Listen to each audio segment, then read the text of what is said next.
سیستم عامل لینوکس. ما در عموم سه نوع سیستم عامل داریم: ویندوز، مک و لینوکس که لینوکس یکی از آنهاست. اگر نمیدانید که سیستم عامل چیست، بیاین که قبل از همه چیز براتون سیستم عامل را بگوییم.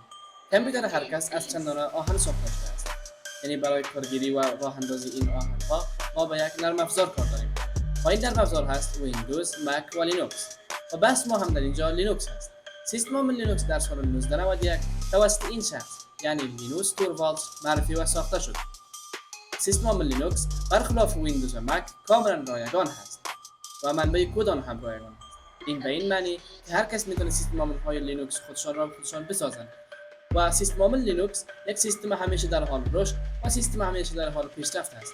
امروز در جهان بیشتر از 1000 نوع سیستم عامل لینوکس وجود دارد که هر کس برای خودشان سیستم عامل را ساخته است. که هکرها برای خودشان، هکرهای اخلاقی برای خودشان و مردم عادی برای خودشان سیستم عامل های لینوکس را ساخته است. برای شروع این را بفهمید که سیستم عامل لینوکس خیلی یک سیستم خسته‌کن هست. چی؟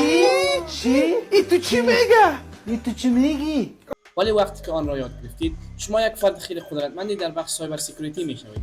برای شروع سیستم عامل لینوکس، از بین هزاران نوع سیستم عامل لینوکس یکی آن را باید انتخاب کنید که محبوب‌ترین آنها نزد مردم اوبونتو که دارای بیشترین استفاده را در جهان دارد، کالی لینوکس برای کسانی هست که سایبر سکیوریتی و هکینگ می‌خوانند، لینوکس مینت برای کسانی هست که از ظاهر ویندوز لذت می‌برند، پپرمنت او اس برای استفاده های معمولی هست و آرچ لینوکس برای کسانی هست که برای لینوکس می‌خوانند تغییرات بیارن.